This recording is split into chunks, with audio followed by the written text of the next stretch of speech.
Hi friends, मी पूजा. मनोरंजन विश्वातल्या happenings, धमाल, गॉसिप्स आणि बरंच काही मी तुमच्यासाठी घेऊन आले तुमच्या फेवरेट शो मधून, स्पॉटलाइट मधून. तेव्हा चला सुरुवात करूया आजच्या स्पॉटलाइटला.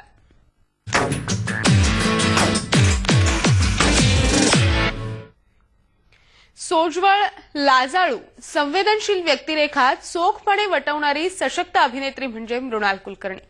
यंदाचं वर्ष मृणालसाठी खास असणार आहे, कारण या वर्षात मृणालच्या तब्बल 5 सिनेमांची मेजवानी प्रेक्षकांना मिळणार आहे. राजा शिवछत्रपती आणि कशाला उद्याची बात या फिल्म्स नुकत्याच रिलीज झाल्या, तर आरोही, जय जय महाराष्ट्र माझा आणि प्रेम म्हणजे प्रेम म्हणजे प्रेम असतं या फिल्म्स रिलीजच्या मार्गावर आहेत. त्याच निमित्तानं मृणालशी केलेली ही खास बातचीत.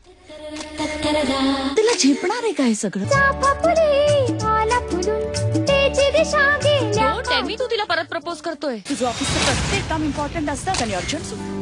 मृणाल कुलकर्णीसाठी 2012 हे वर्ष खूपच स्पेशल आहे, कारण तिची एक नाही, दोन नाही, तर तब्बल 6 फिल्म्स प्रेक्षकांच्या भेटीला येत आहेत. मृणाल, झी 24 तास मध्ये तुझं स्वागत. एक नाही, दोन नाही, तर 6 फिल्म्स तुझ्या प्रेक्षकांच्या भेटीला येत आहेत. किती एक्साइटेड असतो, काय सांगशील? अरे बापरे, एक्साइटेड तर खूप आहे, पण याच्यात माझं कॉन्ट्रीब्युशन फार कमी आहे, कारण या फिल्म्स अशा लाईनअप झालेल्या नव्हत्या त्या, पण योगायोग असा झाला की एकाच महिन्यात त्यातल्या 5 फिल्म्स रिलीज होणार आहेत. आणि या 5ही फिल्मची मला खूप उत्सुकता आहे. लोकांना कायमच काहीतरी वेगळं देण्याचा प्रयत्न असतो माझा विषय निवडण्यापासून. तर प्रत्येक फिल्म ही आधीच्या फिल्मपेक्षा वेगळी आहे.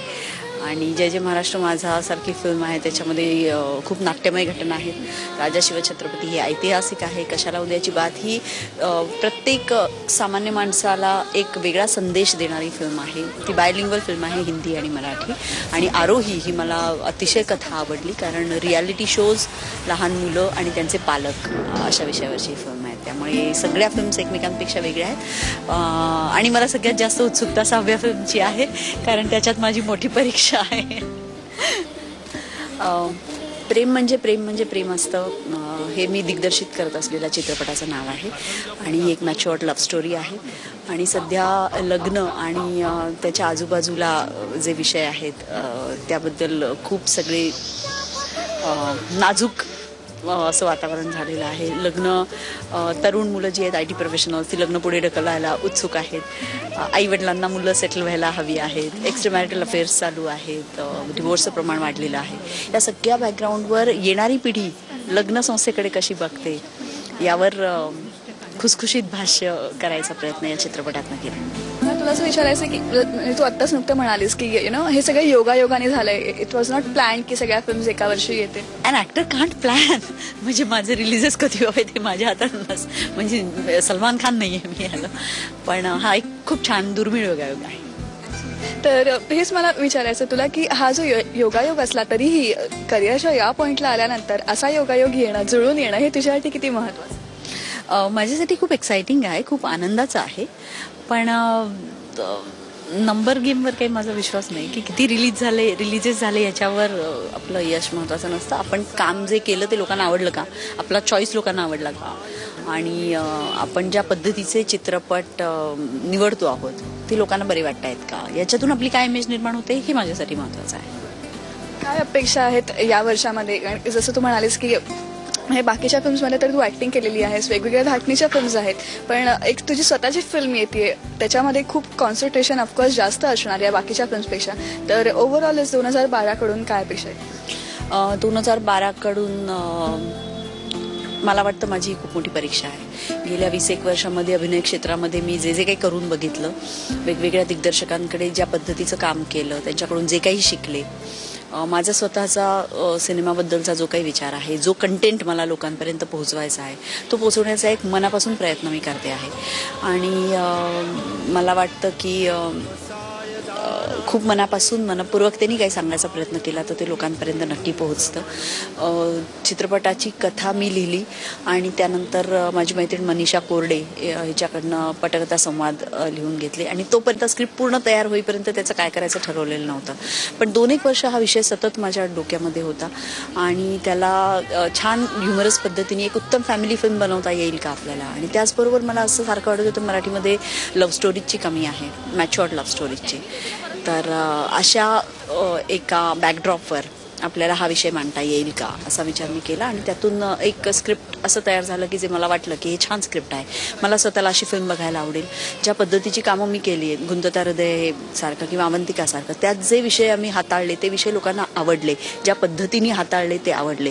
त्यामुळे मला वाटलं की त्याच्याशी जवळ जाणारा हा कुठेतरी विषय आहे, हसत हसत आपल्याला गंभीर करणारा आहे आणि कुठेतरी कुटुंबातल्या प्रत्येक माणसाला हे माझ्याबद्दल चाललं आहे असं वाटेल अशा पद्धतीची एक स्टोरी आपल्याला जर मांडता आली तर खूप मजा येईल असं वाटलं. त्यातून सुरुवात झाली आणि माझ्या नशिबाने ज्या ज्या कलाकारांना मी ही कथा ऐकवली त्या सगळ्यांना ती खूप आवडली आणि त्यांना इंटरेस्ट वाटला आणि माझं जे आयडियल कास्टिंग होतं ते सगळं कास्टिंग मी माझ्या फिल्ममध्ये आणू शकले.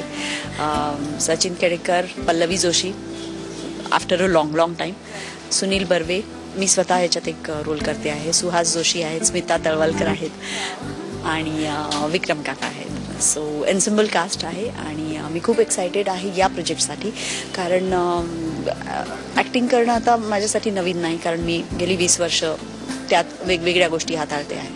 पण कॅमेराच्या मागे जाणं, कथा लिहिणं आणि म्युझिक तयार करून घेणं आणि आपली पात्र आपल्याला हवा तो संदेश किंवा हवी ते विचार लोकांपर्यंत पोहोचवतात का नाही हे बघणं, हे डिरेक्शनमधल्या गोष्टी मला अतिशय आकर्षित केल्या त्यांनी मला आणि मला खूप मजा आली डिरेक्शन करताना.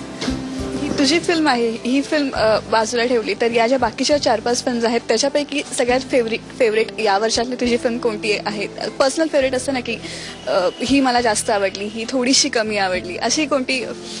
नाही, या सगळ्या फिल्म्स आवडल्या म्हणूनच मी घेतल्या, कारण माझ्याबद्दल एक असं म्हणतात सारखं मृणाल फार चुझी आहे, पण चुझी असून सुद्धा तुम्हाला उत्तम काम करता येतं. Aarohi is really very close to my heart, कारण लहान मुलांचे जे रिॲलिटी शोज आहेत आणि त्यातून त्या मुलांना जे काही करायला लावतात, जी रियालिटी आहे, खुद्द पालकसुद्धा मुलांना इतक्या लवकर त्या प्रचंड मोठ्या स्पर्धेमध्ये आवर्जून भाग घ्यायला लावतात. त्यांना मला मान्य आहे की कलागुणांना वाव देणं वगैरे सगळं मान्य आहे, पण कुठेतरी त्यांचं बालपण त्याच्यात हरवत नाही ना, हा बॅलन्स पालकांनी साधला पाहिजे असं मला वाटतं. मी स्वतः एक पालक आहे, त्यामुळे एक जबाबदार पालकत्व म्हणजे काय हे सांगण्याचा प्रयत्न त्या कथेमध्ये केलेला आहे. भूमिका निवडताना केवळ मनोरंजनपर चित्रपट निवडता मला येत नाही, किंवा मला असं वाटतं की कुठेतरी माणसाला आपली वाटली पाहिजे फिल्म, मीच आहे कुठेतरी उभी इथे असं वाटलं पाहिजे, किंवा माझंच गोष्ट सांगतात असं वाटलं पाहिजे, असा माझा कटाक्ष असतो. कदाचित मनोरंजनपर चित्रपट मला करता येत नाहीत असं म्हटलं तरी पण चालेल, पण हा कटाक्ष मी आजवर पाळलेला आहे आणि आय होप सो की मला तो पुढेही पाळता येईल. सो मच मृणाल, झी 24 तास आणि स्पॉटलाईटशी एवढ्या मनमोकळ्या गप्पा मारल्याबद्दल, आणि हा तुझा पूर्ण प्रवास आहे आणि स्पेशली हे वर्ष यासाठी खूप खूप शुभेच्छा. All the best. Thank you so very much. Mrinal कुलकर्णीच्याच आगामी एका सिनेमाबद्दल बोलूया. आरोही गोष्ट तिघांची या सिनेमात लहान मुलीचं भावविश्व आणि पालकांच्या महत्वाकांक्षा यावर भाष्य केलंय. मृणाल कुलकर्णी, किरण करमरकर, केतकी माटेगावकर या सिनेमात प्रमुख भूमिकेत झळकतायत. पाहूया सिनेमाचा पहिला लुक.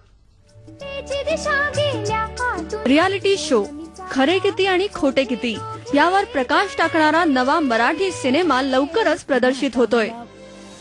भार्गवीचे आई वडील म्हणून आम्ही ओळखले जातो याचा खूप अभिमान वाटतो. पण स्पर्धा म्हटली की यश अपयश आलंच. रोज दृष्ट काढत जागतिची तर मी सरळ माझ्या पैशाने विकत आरोही गोष्ट तिघांची या सिनेमात एका लहान मुलीचं भावविश्व आणि तिच्या पालकांची स्वप्न याचं चित्रण दाखवण्यात आलंय.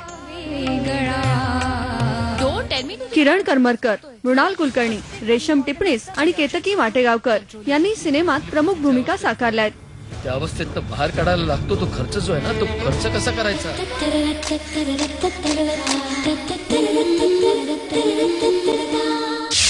मी भार्गवीला पुढल्या 2 वर्षासाठी करारबद्ध करू इच्छितो. अरे तिला झेपणार आहे काय सगळं? Aarohi is really very close to my heart, कारण लहान मुलांचे जे रिॲलिटी शोज आहेत आणि त्यातून त्या मुलांना जे काही करायला लावतात, जी रियालिटी आहे, खुद्द पालकसुद्धा मुलांना इतक्या लवकर त्या प्रचंड मोठ्या स्पर्धेमध्ये आवर्जून भाग घ्यायला लावतात. त्यांना मला मान्य आहे की कलागुणांना वाव देणं वगैरे सगळं मान्य आहे, पण कुठेतरी त्यांचं बालपण त्याच्यात हरवत नाही ना, हा बॅलन्स पालकांनी साधला पाहिजे असं मला वाटतं. मी स्वतः एक पालक आहे, त्यामुळे एक जबाबदार पालकत्व म्हणजे काय हे सांगण्याचा प्रयत्न त्या कथेमध्ये केलेला आहे. संपले सारे थकलेल्या वळणावरती भेटेल नवा मुक्काम. तुला उलटून सांगता येत नाही, मी गळापडून विचारत होते त्यावेळेला. 14 वर्षाची मुलगी, तिला स्वतःच्या हाताने काही करता येत नाही. एकाच वेळेला स्वतःची स्वप्न बघणारा बाप आहे मुलीमध्ये, मुलीच्या थ्रू ती स्वप्न पुरं करायला बघतोय तो. त्याच वेळेला त्याच्यावरती आर्थिक जे एक आघात झालेला आहे, जो संपूर्ण आंतरराष्ट्रीय स्तरावरती आपण सगळ्यांनी मध्ये अनुभवला, अजूनही अनुभवतोय, तो व्हायला लागतो आणि तो त्याच्यात अडकतो. ज्या वेळेला मुलीला गरज असते त्याच्या वेळेची, त्यावेळेला तो देऊ शकत नाही. आणि जेवढा इंटरेस्ट त्याने दाखवायला नको एखाद्या गोष्टीमध्ये, असं जे बायकोला वाटत असतं, तो त्याच्यापेक्षा जास्त इंटरेस्ट त्यावेळेला दाखवतो, कारण त्याला त्याचं स्वप्न पूर्ण करायचं असतं. रियालिटी शोच्या मायाजाळात मुलांचा निरागसपणा हरवत चाललाय की काय, याभोवती फिरणारा आरोही हा सिनेमा प्रेक्षकांना आवडतो का हेच पाहायचं. Control yourself. स्पर्धा म्हटली की यश अपयश आलं.